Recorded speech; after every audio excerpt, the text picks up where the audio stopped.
Hi, everyone. Zac Greenberg, co-founder of Musicians for Health, your host for Brain Food. Welcome back. It's been a little while for our season two. We are starting off this season with John Barker here. We're going to talk about some AI. He is an expert in some nuances and slightly abstract. I think that, right now it's a big buzzword and it's very exciting for a lot of us more layman's in the world along AI, but John can give us a little more understanding of what is it, where is it going, where is it coming from. But before we get into that, John, maybe you can give us a little bit of your background and where you're coming from and some of your perspective.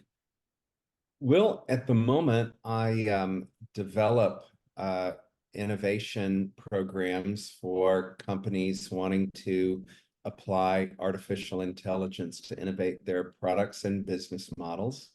And I also coach and advise boards of directors on fiduciary duties in exercising oversight over AI development and in their organizations, and also the C-suite.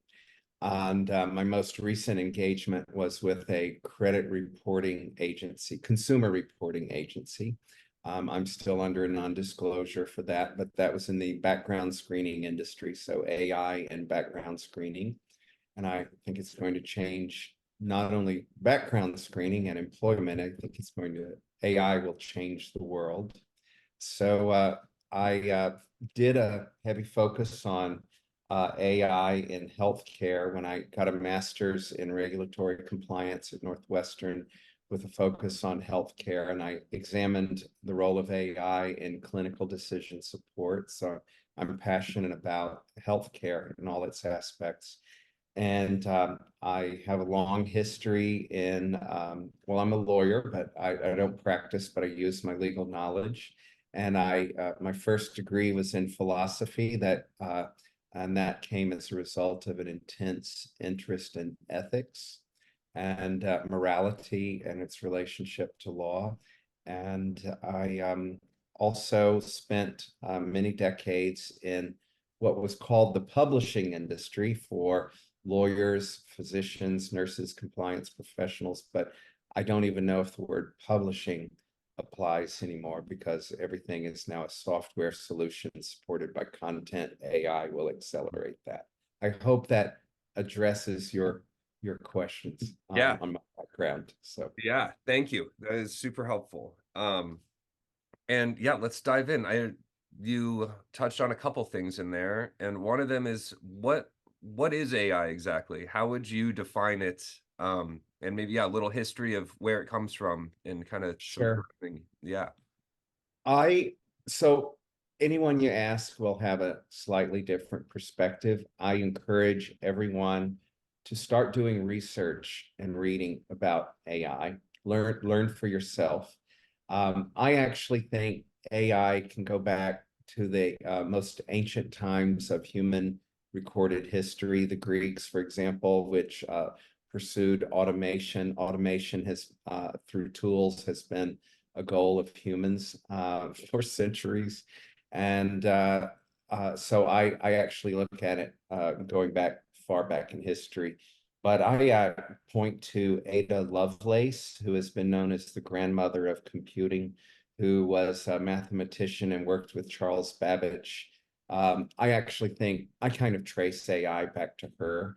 A lot of people trace AI back to Alan Turing, who worked on algorithms in Bletchley Park in the UK to discover the secrets of the Enigma machine so they could decode messages in the World War II. And also a lot of AI technology was developed then. The phrase artificial intelligence actually was coined around 1955. So the history of that is recorded. It was recorded by some experts in computing, and there was a lot of debate, actually, thinking machines, machine learning. But you can trace the term artificial intelligence back to 1955. There were several individuals, John McCarthy, Marvin Minsky, Nathaniel Rochester, and Claude Shannon, who were going to we're proposing a 2-month study of artificial intelligence. There is debate about who came up with the phrase artificial intelligence, but people think it was John McCarthy. Marvin Minsky, I think, is a little more known. There's some great YouTube videos that discuss this. I think it's probably unfortunate that we're using the word artificial intelligence. So there are many definitions of it. Yuval Harari, the Israeli historian who's authored several books, refers to artificial intelligence as a form of alien intelligence that's generated a lot of debate. Some people refer to cognitive computing, but I think of artificial intelligence, and it's defined in like the European Union Artificial Intelligence Act. It has many other definitions in statutes, regulations, scientific papers. But I view it as a set of algorithms or technologies that enable computers to mimic or perform tasks formed by humans. It's a form of automation. It is next generation computing. Its power lies in its ability to be unpredictable. And of course, that's also where its harm comes from, is the unpredictability, which is very interesting. Productivity comes from unpredictability. The harm comes from unpredictability. And then machine learning, which is a subset of artificial intelligence. But there are many types of artificial intelligence, and we could talk about them, but certainly the one that's getting the most discussion is generative artificial intelligence, Gen AI, generative AI. And, but AI has been in use for several decades. It's just that we now have computing power and memory, computing memory, to enable generative artificial intelligence. And so that's what's getting all the press. Yeah. Yeah, we talked a little before this meeting about Yeah. in my industry, especially in music and Oh, yes. kind of arts in general, Hollywood has been blowing up with all of and yeah, generative is a big part. And then also, as you'd mentioned earlier, the ML, all the machine learning stuff, and being able to just kind of make some educated guesses basically at a very high level and at very high speeds to be able to do. And one thing that I don't think a lot of the public knows is how active it's been in my field and really all of our Yeah. artistic fields for so long. And yes, the generative stuff is what's really making the buzzes now and kind of turning heads, but the ML, which is a little more the nitty gritty, getting in to do the detail work and the cleanup, and it just being more of an active tool for us active professionals instead of being able to just go into ChatGPT and say, write me a script about Johnny meeting Mary, in the 50s, and then it just kind of pumps it out. But being able to do the less flashy stuff of taking dialogue from a set Yeah. that was really windy and just have it clean it up, or something really Yeah. as simple as Yeah. that.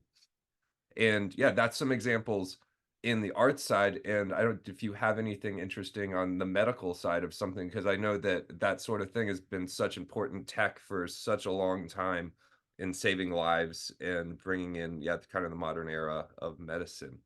Yes. Well, there are several examples across the entire healthcare value chain, some of which get a lot of publicity. So, Google, and unfortunately, I don't remember the exact name of the project. There are wonderful podcasts that go really deep into the topic, but creating new molecules,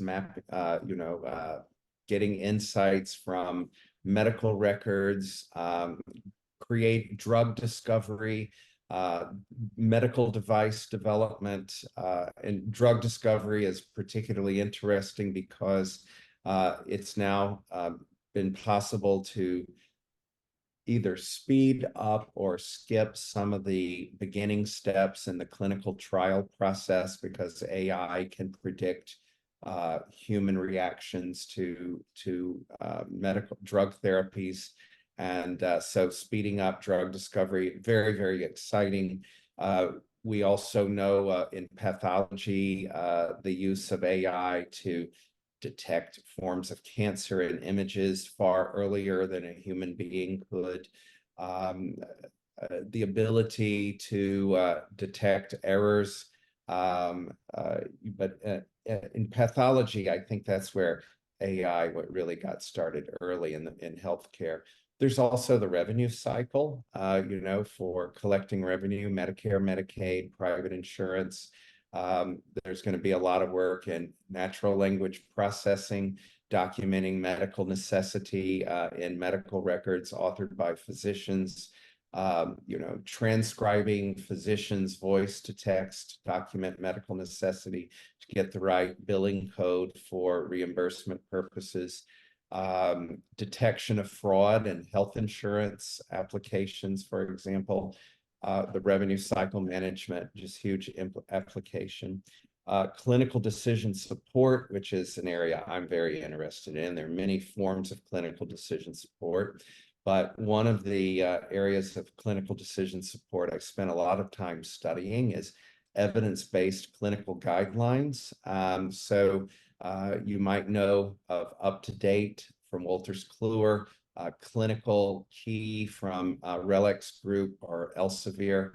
And so they take in practice changing updates from human review of several hundreds of medical journals, randomized clinical trials are the best gold evidence for practice changing updates.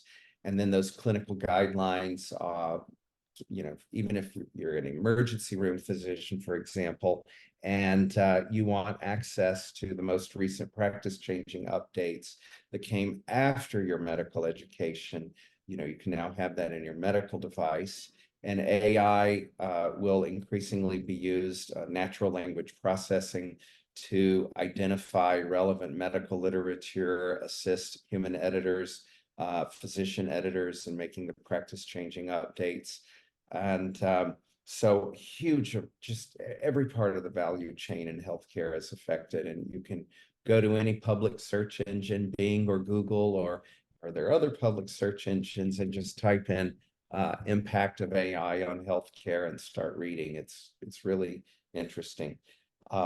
There's a negative side, of course, of AI in healthcare, because drug discovery it has been proved that AI can discover chemical compounds and molecules that are not therapeutic, that can be used for warfare and nefarious purposes as well. So it's a very complex story. Yeah. Yeah, and I think that's a great segue, especially and relevant with right now, with Oppenheimer just coming out and to tie the arts back in, and and to be talking about AI starting, during the Second War and all of that, and how, relevant medical advancements and warfare can be tied in, and how unfortunately good can be used for bad, and fortunately bad can be used for good. But I know that you have a specialty in ethics and ethics around AI, and I think this would be a great time to talk about the 6 properties and the ethics of AI, if you could do explore that a little bit.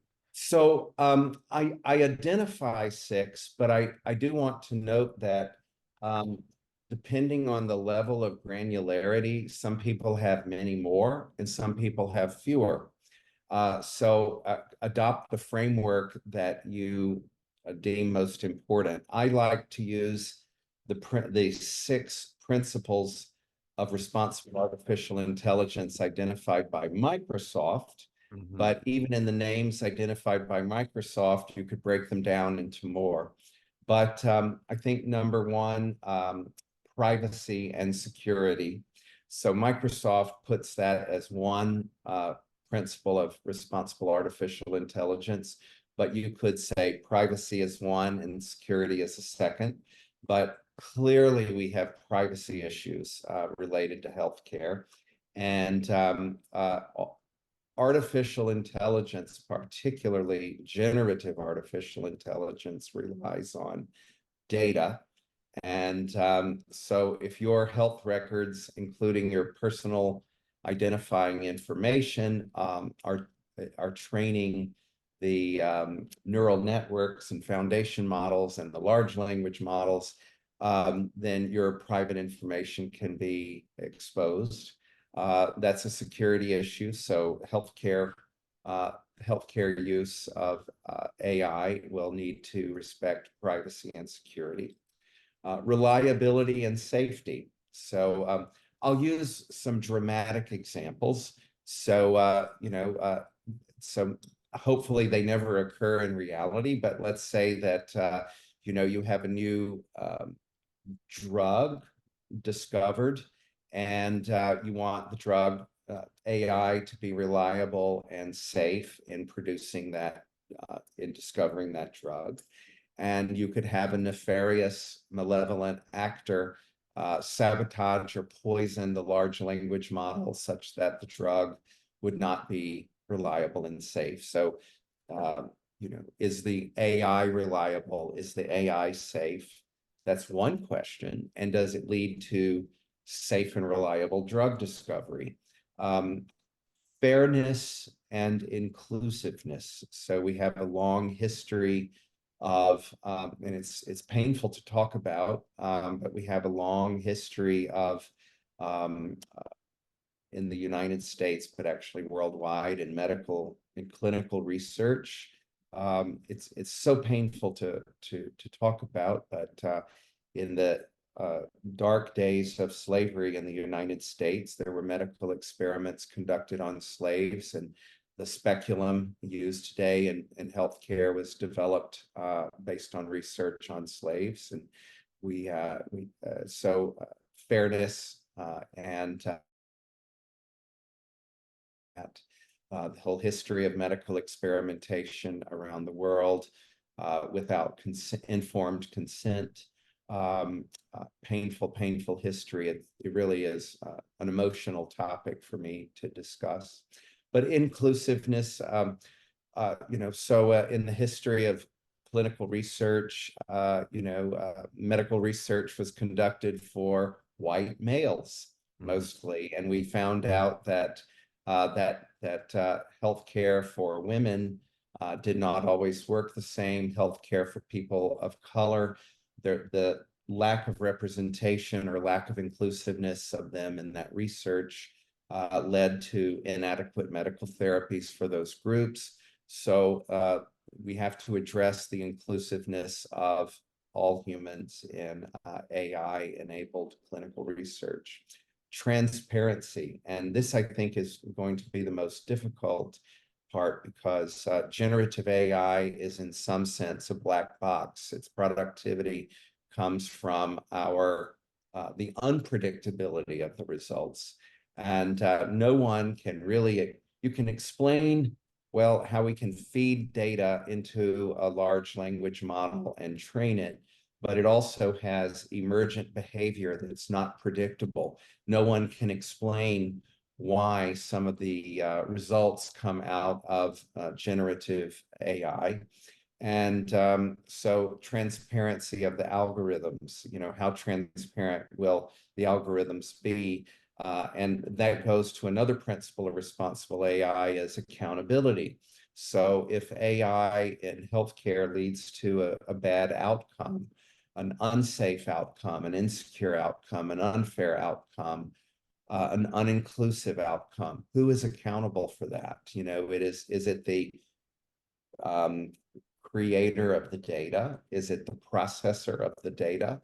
Is it the entity or person relying on the data? So those are the basic principles of responsible artificial intelligence. And depending on how you analyze it, you can come up with different statements. So ethics are a huge issue throughout. And one of the things I think is important to study history is there have been different periods of history when behaviors and practices considered ethical at the time are now not considered ethical. And that, so I believe studying the history of innovation, the history of technology and how it has been used, and what was considered ethical and correct in certain contexts, we need knowledge of that in order to use AI ethically and responsibly. Have a self-critical look at our societies. Yeah. And I think that more and more conversations between people like you and I, Mhm. which mainly is to say different fields that have different perspectives on the uses of AI and Yeah. its outcome. Because, well, on the outside, it seems like my side, which, maybe doesn't have quite as many implications as the medical side could on AI, but also it has a lot, especially as we're moving into the next election in politics, and we're seeing more Yeah. voice synthesis and deep faking and the ability for AI to be able to mispropagate information on a huge level and really affect the tides of the world, and that unfortunately is very directly tied into the AI in the art and entertainment field. I actually think that the AI's value and danger in art and entertainment is very, very similar to the value and danger in healthcare. I think they're very tied together. We might think of them differently because we think of the consumer of art and entertainment as being very different from the consumer of healthcare. But when you look at it from an AI perspective, it's very similar. So uses of AI in healthcare can transfer into art and entertainment. It might not seem obvious, and vice versa. So discoveries so healthcare relies in AI, it relies on inputs of images, text, video, sound. So everything in art and entertainment, if you're in the healthcare field, you'll be very interested in observing the advances in AI technologies. And there are many AI technologies in art and entertainment. They're going to be transferable to healthcare.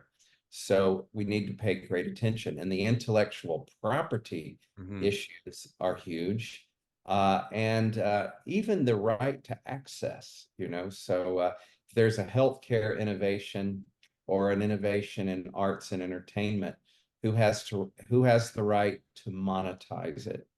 Who has the right to set the price for it? And pricing is also involves excluding some people from having access to the artwork, the entertainment piece, or the medical therapy, and who has the right to license it? Who has the right to control it? Is there an obligation to sustain it? Is there an obligation to improve it? So the questions are actually very similar, I Yeah. think.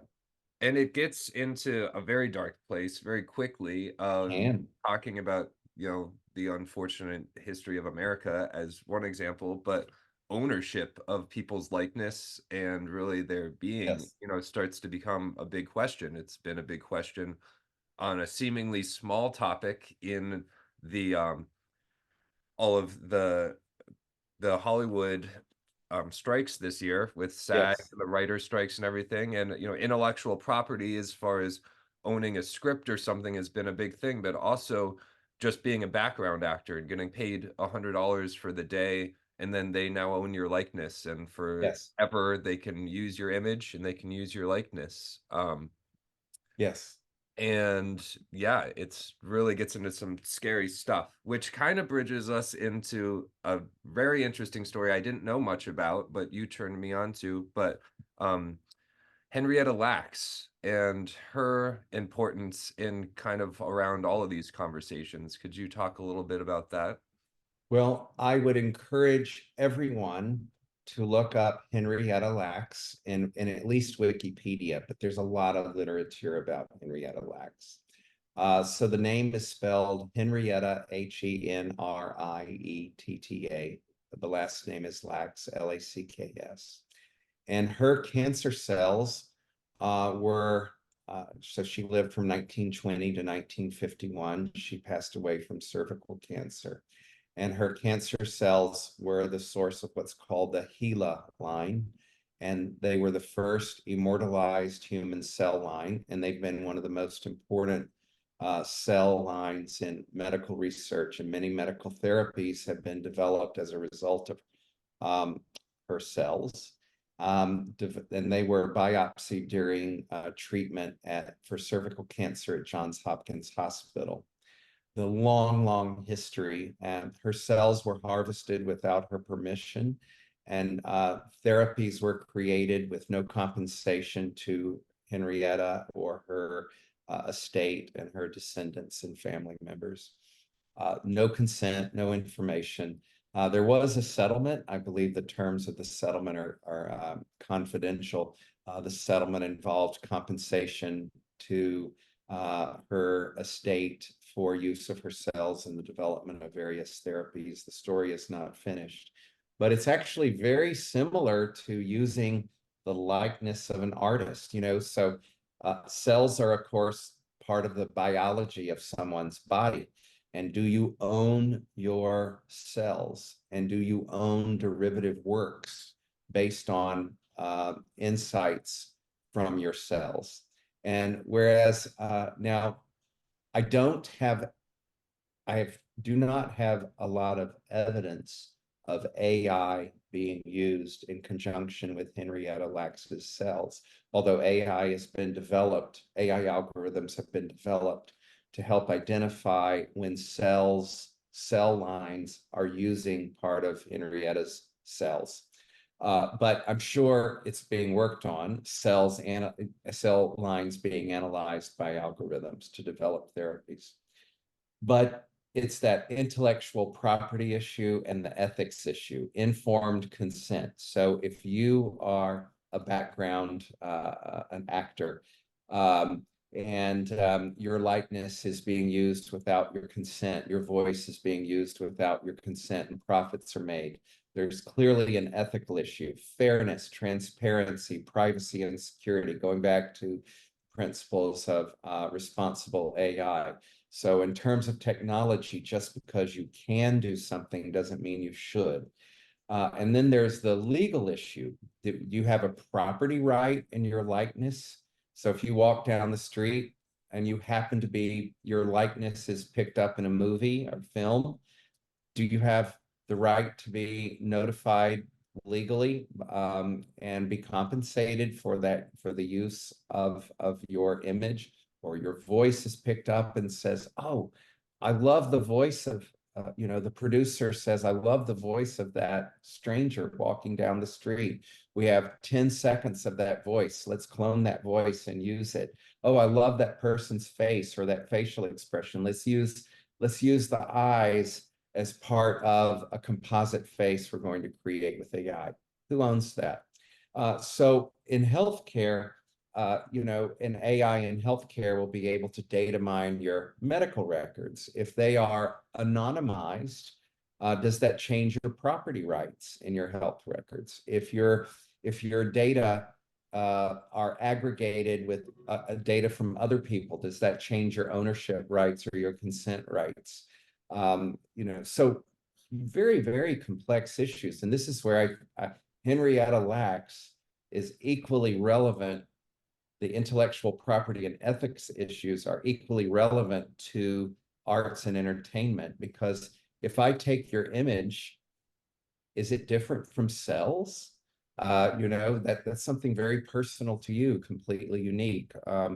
If I 3D printing of your hair based on DNA analysis of your hair, now police can take DNA and they can predict how someone's face would look from DNA, and for the use in crime, or identifying victims of crime, or identifying perpetrators of crime. We really are in a new world, and the issue of just because we can does not mean we should, and simultaneously, whether you've consented or not to the use of your your voice, your image, etc., or your persona, your personality through your written and spoken words?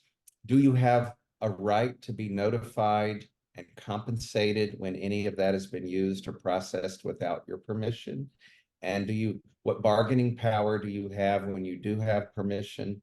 And what happens after you are deceased? Is it part of your estate? Does your estate have a surviving right to be compensated? Huge, huge issues. And then we have to ask, what parts of your being have been used to train AI models and you have no idea about it? And perhaps the owners of the models themselves don't know that you have been an input to those models. That's entirely possible too. It goes back to the transparency issue. So I think those responsible AI principles are a nice framework for analyzing the issues.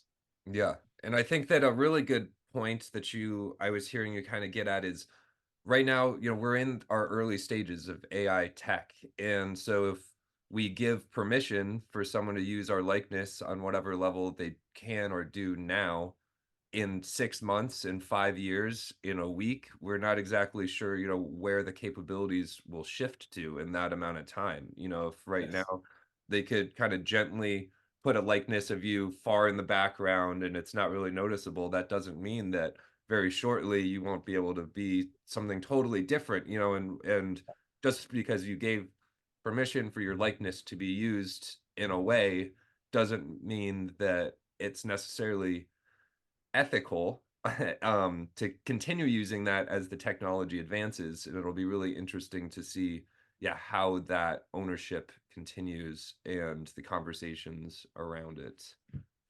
Well, there's some interesting issues in healthcare privacy laws at the federal and state level. It's very complex. The United States does not have a comprehensive privacy law. And that is one of the challenges we have as individuals in enforcing our privacy rights.